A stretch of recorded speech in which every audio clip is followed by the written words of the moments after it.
Assalamualaikum warahmatullahi wabarakatuh.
حي على الفلاح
Innal hamdalillah nahmaduhu wa nasta'inuhu wa nastaghfiruh wa na'udzu billahi min shururi anfusina wa min sayyiati a'malina.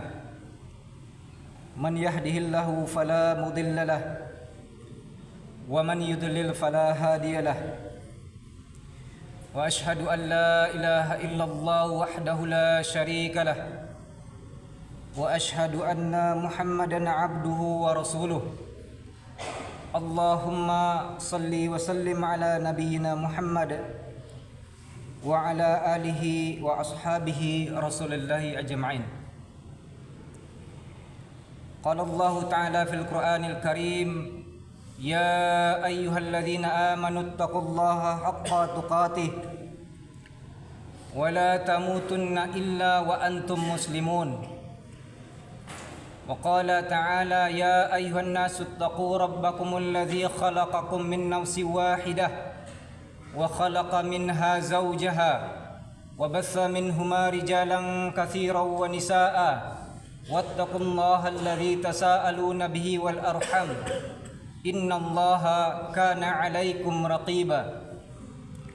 Wa qala ta'ala aidan, ya ayyuhalladzina amanu taqullaha wa qulu qawlan sadida yuslih lakum a'malakum wa yaghfir lakum dhunubakum wa man yuti'illaha wa rasulahu faqad faza fawzan 'azima. Fa inna khairal hadithi kitabullah wa khairal hadi hadiyu Muhammadin sallallahu alaihi wasallam wa syarrul umuri muhdatsatuha wa kullu muhdatsatin bid'ah wa kullu bid'atin dhalalah wa kullu dhalalatin finnar au ilan nar. Amma ba'd. Kaum muslimin rahimani wa rahimakumullahu jami'an. Marilah senantiasa kita bersyukur kepada Allah Subhanahu wa taala atas segala nikmat yang Allah berikan kepada kita, terutama nikmat iman dan iman Islam yang Allah berikan kepada kita. Dan hendaklah senantiasa kita berdoa kepada Allah Subhanahu wa taala hingga suatu saat kematian kita nanti diakhiri dengan iman dan Islam kita. Kita bersyukur kepada Allah Subhanahu wa taala atas segala nikmat, karena kita hidup di dunia ini tidak lain dan tidak bukan karena nikmat dari Allah Subhanahu wa taala. Kesempatan kita untuk hadir di majelis ini adalah karena nikmat dari Allah Subhanahu wa taala. Oksigen yang masih kita hirup, makanan yang masih kita makan, minuman yang masih kita minum, semuanya nikmat dari Allah Subhanahu wa taala. Dan apa-apa yang ada di muka bumi ini adalah wasilah yang Allah jadikan untuk kita bisa hidup di muka bumi ini. Karena sesungguhnya semua nikmat itu datangnya dari Allah Subhanahu wa taala. Maka hendaklah kita setiap saat bersyukur kepada Allah atas semua nikmat tersebut, sehingga kita senantiasa ingat selalu kepada Allah Subhanahu wa taala. Kita bersyukur kepada Allah Subhanahu wa taala dengan bertakwa, dengan meningkatkan ketakwaan kita kepada Allah. Karena takwa adalah sebaik-baik bekal, seutama-utama bekal buat kita untuk menemui Rabb kita kelak di yaumil akhir. Dan takwa merupakan jalan keselamatan hakiki bagi setiap makhluk. Tidak ada modal lain selain dari takwa yang akan membawa kita kepada jalan keselamatan yang hakiki, kepada kebahagiaan yang sesungguhnya baik di dunia maupun di akhirat. Dan marilah kita periksa amalan kita, kita introspeksi dan muhasabah sebaik-baiknya. Semoga saja kita senantiasa berusaha menjaga amal dan keikhlasan kita dalam beramal ibadah kepada Allah Subhanahu wa taala. Kaum muslimin rahimani rahimakumullahu jami'an.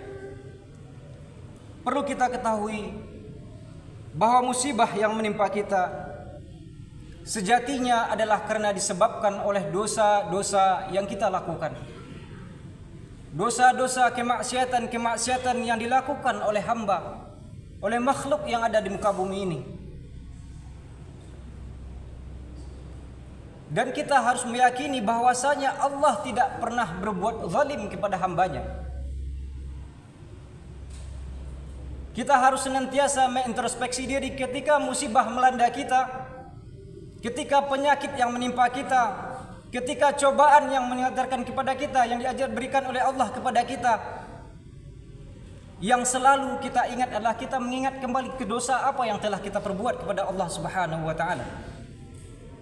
Baik itu dosa-dosa besar ataupun dosa-dosa kecil, sekecil apapun. Sungguh telah banyak kita saksikan berbagai macam bencana dan musibah. Bencana dan musibah yang Allah berikan baik di daratan maupun di lautan. Kita banyak menyaksikan banjir di mana-mana, mungkin hampir setiap tahun. Kecelakaan di mana-mana, gempa bumi, banjir bandang, angin topan. Dan baru-baru ini Allah menunjukkan kekuasaannya dengan membakar, meluluh lantahkan negeri orang kafir. Betapa berkuasanya Allah,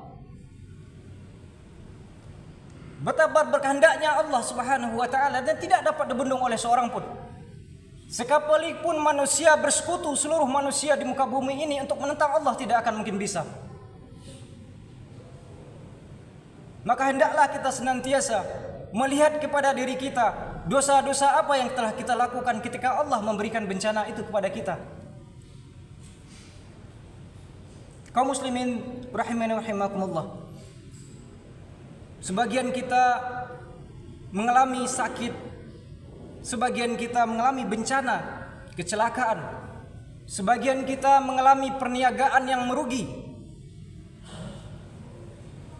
sebagian kita mengalami pekerjaan yang mandek, rezeki yang seret, hidup yang tidak tenang, selalu gelisah.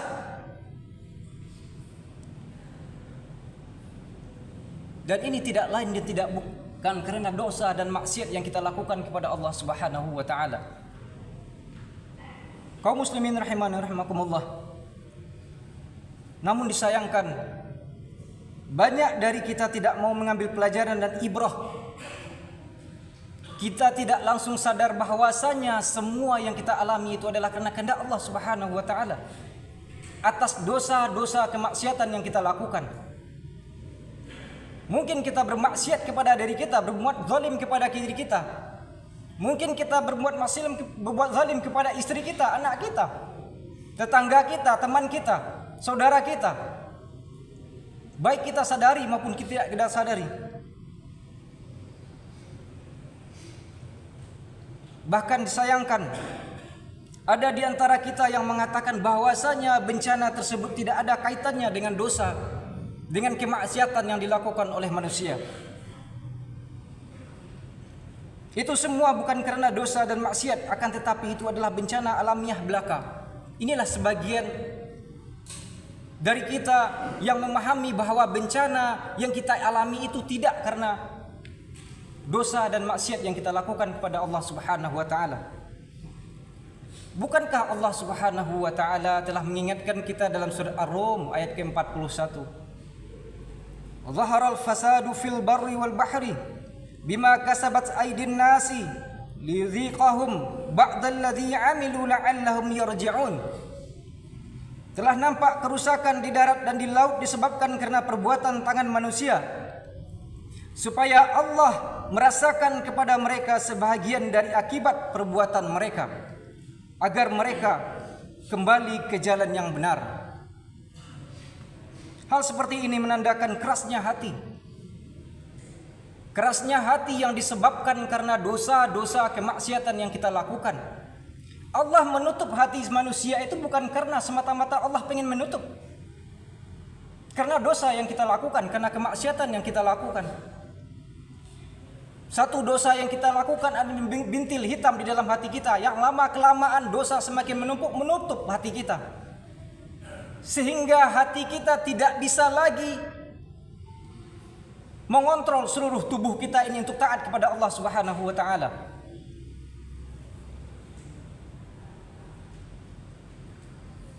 Karena semua kontrol dari jasad kita ini ada di hati kita, sebagaimana yang Rasulullah sallallahu alaihi wasallam telah sabdakan, bahwasanya apabila baik segumpal daging yang ada di dalam diri kita ini yaitu hati, maka baik seluruh amalan kita. Begitu sebaliknya, apabila segumpal daging tadi buruk, rusak, maka rusak seluruh jasad kita ini.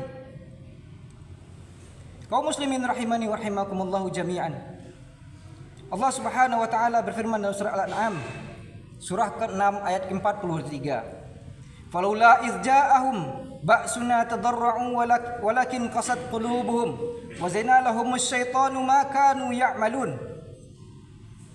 Maka mengapa mereka tidak memohon kepada Allah dengan tunduk merendahkan diri ketika datang siksaan kami kepada mereka, bahkan hati mereka telah menjadi keras dan syaitan pun menampakkan kepada mereka kebagusan apa yang selalu mereka kerjakan. Kaum muslimin rahimakumullah, mereka telah lupa atau seolah-olah lupa tentang sunnatullah yang berlaku terhadap umat terdahulu. Dalam Al-Quran, Allah telah menjelaskan betapa banyaknya contoh-contoh sejarah-sejarah yang menunjukkan kekuasaan Allah, kehendak Allah terhadap kaum-kaum yang berbuat maksiat kepada Allah Subhanahu wa taala. Ibrah dari kaum Lut, kaum Madian, dan umat-umat terdahulu lainnya. Begitu mudah Allah meluluh lantahkan mereka. Ada yang sebagian dihujani dengan batu, ada yang sebagian dibalikkan bumi ini oleh Allah dan timpakan kepada mereka. Bukankah di negeri kita ini di tahun 1955-an itu Allah telah menunjukkan kekuasaannya, memberikan ibrah kepada kita. Di suatu daerah yang Allah potong gunung tersebut dan timpakan kepada masyarakatnya yang karena bermaksiat kepada Allah Subhanahu wa taala. Bukan karena longsor, tapi Allah potong bukit tersebut dan Allah timpakan kepada masyarakatnya. Sejarah ini menunjukkan kepada kita bahwasanya Allah Maha Kuasa, Maha berkehendak atas segala-galanya. Dan bencana itu datang karena kemaksiatan yang kita lakukan, karena dosa-dosa yang kita lakukan. Kaum muslimin rahimani wa rahimakumullahu jami'an. Allah sesungguhnya Maha Penyayang kepada hamba-hambanya. Bahwa pada hakikatnya Allah menciptakan manusia ini bukan untuk dihancurkan oleh Allah Subhanahu wa taala, tidak. Allah ciptakan manusia untuk beribadah kepada Allah dan Allah akan mengujinya. Allah ciptakan manusia untuk tunduk kepada Allah dan Allah akan mengujinya. Sampai kapan? Sampai kematian. Jadi tidak ada satupun manusia di muka bumi ini akan terlewat dari ujian Allah Subhanahu wa taala. Dan ujian itu berbeda-beda. Dan hendaknya kita senantiasa kembali kepada Allah Subhanahu wa taala. Kaum muslimin rahimani wa rahimakumullah. Allah menyayangi semua hamba-hambanya meskipun mereka telah melanggar perintahnya. Karena itulah Allah memberi peringatan kepada mereka, kepada hamba-hambanya agar mereka introspeksi diri dan mau bersimpuh kepada Allah. Allah pun menjadikan hal-hal untuk menolak bala dan bisa menghilangkan musibah kala menimpa. Kaum muslimin rahimani rahimakumullah. Lalu apa di antara sebab-sebab yang bisa menolak musibah, yang menjauhkan kita dari musibah? Kaum muslimin rahimani rahimakumullah. Yang pertama, kita harus kembali kepada Allah Subhanahu wa taala, kepada Rabb satu-satunya yang menciptakan langit dan bumi ini dan menguasainya, mengaturnya.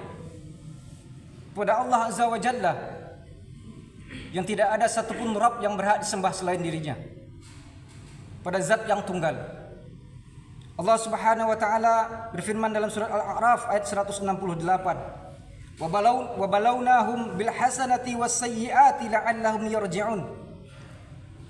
Dan kami coba mereka dengan nikmat yang baik dan bencana yang buruk-buruk agar mereka kembali kepada kebenaran. Sebagian kita diuji dengan hal-hal yang mungkin tidak kita inginkan. Dan sebagian kita diuji dengan kesenangan, badan sehat, harta banyak, perniagaan lancar, keluarga tentram. Pada hakikatnya semuanya adalah ujian dari Allah Subhanahu wa taala. Dan ujian kesenangan inilah yang banyak orang yang gagal di dalamnya. Kaum muslimin rahimani wa rahimakumullahu jami'an. Yang kedua, hendaklah kita mengenal Allah Azza wa Jalla di waktu kita lapang. Sebagaimana yang Rasulullah sallallahu alaihi wasallam sabdakan dalam hadis riwayat At-Tabrani. Rasulullah sallallahu alaihi wasallam bersabda, "Ihfadillah yahfazka." Jagalah Allah, yahfazka. Sungguhnya Dia akan menjaga kamu. Apa maksud menjaga Allah Subhanahu wa taala? Jaga batasan-batasan Allah. Karena manusia hidup di muka bumi ini dibatasi oleh Allah Subhanahu wa taala. Apa batasannya? Syariat, agama. Rasulullah sallallahu alaihi wasallam telah mengingatkan kita bahwa yang halal itu telah nampak jelas halalnya. Innal halala bayyinun wa innal harama bayyinun. Sungguhnya yang halal itu sudah tampak jelas halalnya. Maka ambillah yang halal-halal tersebut. Wa innal harama bayyinun. Dan sesungguhnya yang haram itu sudah tampak jelas haramnya. Dan jauhilah. Kalau seandainya riba itu haram, tinggalkan jauh-jauh. Tidak ada kebaikan sedikit pun di dalamnya. Hanya karena gengsi, pingin rumah, pingin kendaraan dan segala macamnya, kita melibas semuanya. Tinggalkan yang haram-haram. Allah pasti memberikan rezeki kepada manusia selagi dia masih hidup di muka bumi ini. Itu janji Allah Subhanahu wa taala. Allah Maha Kaya, maka minta kepada Allah Subhanahu wa taala yang Maha Kaya.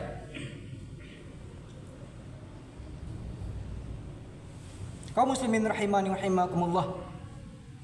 Ihfadillah tajidhu amamaka. Jagalah Allah, niscaya akan engkau dapati di hadapanmu. Jagalah batasan-batasan Allah, jagalah perintah-perintah dan larangan Allah, jagalah hak-hak Allah. Hak utama Allah adalah disembah dengan tidak mempersekutukannya dengan sesuatu apapun.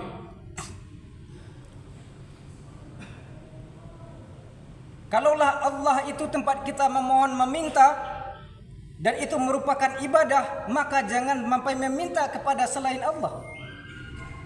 Jangan sampai meminta ke kuburan. Sekalipun itu kuburan-kuburan orang-orang soleh, sekalipun itu kuburan Nabi sallallahu alaihi wasallam. Jika doa itu adalah ibadah, maka berdoalah kepada Allah Subhanahu wa taala. Jangan berdoa kepada selain Allah. Jangan bersyukur kepada selain Allah. Jangan meminta kepada selain Allah. Jangan memberikan sesajen-sesajen yang tidak penting. Semuanya kesyirikan. Kita bermaksud untuk bersyukur karena panen kita banyak. Kita memberikan sesajen ke rumah-rumah, ke lautan, ke sawah-sawah, ladang-ladang kita. Tidak pantas kita lakukan. Kalau kita bersyukur, bersyukurlah dengan menginfakkannya, bersedekahkannya, dengan menzakatkannya, dengan memberikan sebagian kepada saudara-saudara kita yang tidak mampu. Karena tidak ada sedikit pun manfaatnya kita taruh sesajen di rumah, kita taruh di bawah pohon, kepada gunung, lautan dan segala macam, tidak ada gunanya. Dan itu merupakan pangkal bala dari musibah. Kesyirikan adalah pangkal bala dari musibah. Sebab terbesar dari musibah di muka bumi adalah kesyirikan. Karena dia mempersekutukan Allah. Bagaimana mungkin Allah yang memberikan segala-galanya kepada kita, lalu kita beribadah kepada selain Allah? Kaum muslimin rahimani wa rahimakumullah. Lanjutan dari hadis tadi, ta'arraf ila Allah fir rakhi Ta'arraf ila Allah fir rakha'i. Kenalilah Allah di waktu lapang. Ya'rifka fis syiddah. Dia Allah akan mengingatmu, mengenalmu di waktu sempit. Karena itu sebagian salaf berkata, barang siapa yang mengenal Allah waktu lapang, maka Allah pun akan mengenalnya di waktu sulitnya.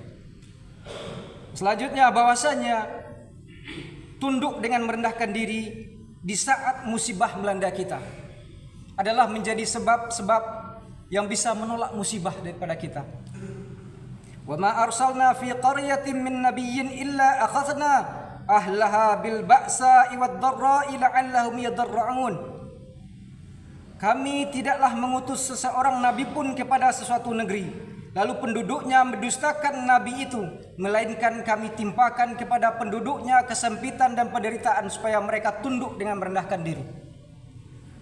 Yang selanjutnya, berdoalah kepada Allah Subhanahu wa taala agar kita dijauhkan dari segala macam bencana, agar kita dihilangkan dari kesulitan-kesulitan kita. Memintalah kepada Allah Subhanahu wa taala sebagaimana Rasulullah sallallahu alaihi wasallam bersabda, "Idza sa'alta fas'alillah." Jika engkau memohon, memohonlah kepada Allah. Jangan memohon-mohon kepada makhluk, karena makhluk itu dhaif, lemah. Karena pada asalnya makhluk itu lemah. Karena pada dasarnya makhluk itu bodoh. Karena pada dasarnya makhluk itu berbuat zalim. Sedangkan Allah yang kita sembah adalah zat yang maha sempurna, yang memiliki segala-galanya, yang akan mengabulkan semua doa manusia di muka bumi ini.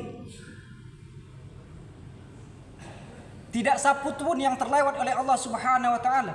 Karena dengan sifat kesempurnaan Allah lah kita menyembah Allah Subhanahu wa taala. Idza sa'alta fas'alillah. Jika engkau memohon, memohonlah kepada Allah. Wa idza ista'anta fasta'in billah. Jika engkau minta tolonglah kepada Allah Subhanahu wa taala. Rasulullah sallallahu alaihi wasallam sudah mengingatkan kita untuk kembali kepada Allah, kepada Allah. Dan jadikanlah makhluk di muka bumi Anda sebagai wasilah, sebagai sebab.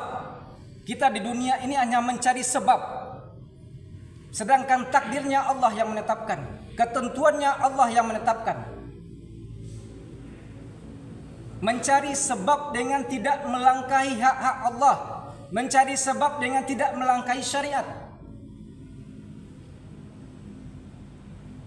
Oleh karenanya Rasulullah SAW mengingatkan kita untuk selalu memohon kepada Allah, meminta pertolongan kepada Allah Subhanahu wa taala. Dan terutama mintalah tolong kepada Allah Subhanahu wa taala supaya hati kita ini selalu diluruskan oleh Allah, seluruh dibersihkan oleh Allah, supaya dilapangkan oleh Allah Subhanahu wa taala. Karena modal terbesar manusia ada di hatinya, sebagaimana Rasulullah SAW sabdakan, "Ala wa inna fil jasadi mudghatan." Ketahuilah, wa inna fil jasadi, bahwa sesungguhnya di dalam jasad kita ini ada segumpal daging. Idza saluhat saluhal jasadu kulluhu. Apabila daging tersebut baik, maka seluruh jasad kita ini baik.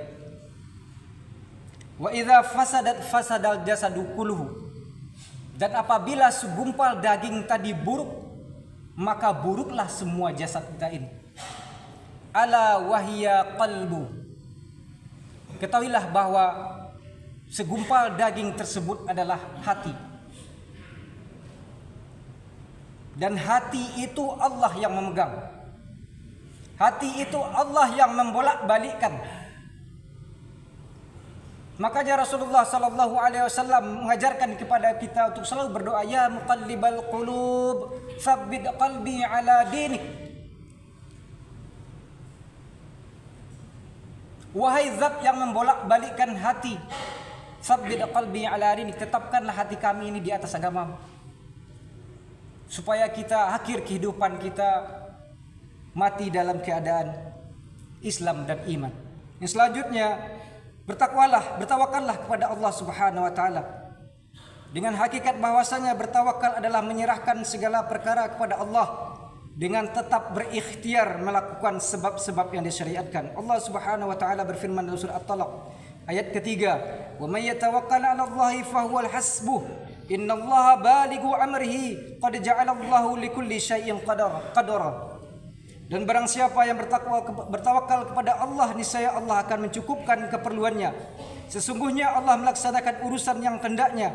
Sungguh Allah telah mengadakan ketentuan bagi tiap-tiap sesuatu. Aqulu qawli hadza astaghfirullah li wa lakum.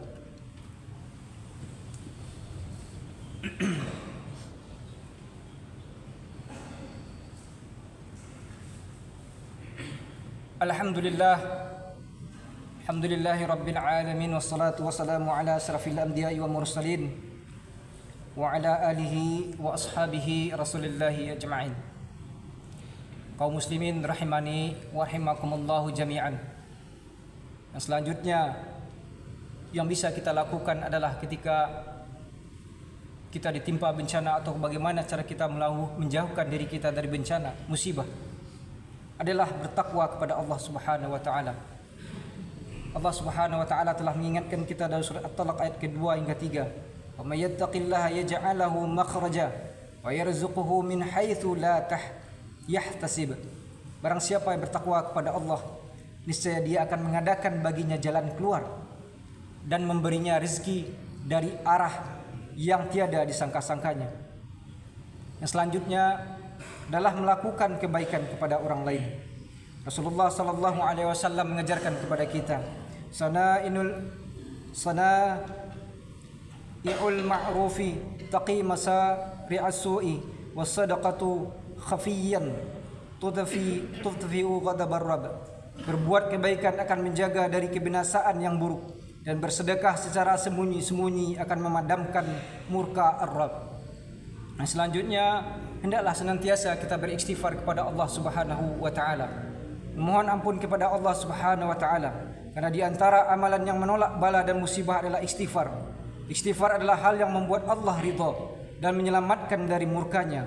Allah Subhanahu wa taala berfirman dalam surah Al-Anfal ayat ke-33, "Wa ma kana Allahu liyu'adzibahum wa anta fihim, wa ma kana Allahu mu'adzibahum wa hum yastaghfirun." Dan Allah sekali-kali tidak akan mengazab mereka sedang kamu berada di antara mereka, dan tidaklah Allah akan mengazab mereka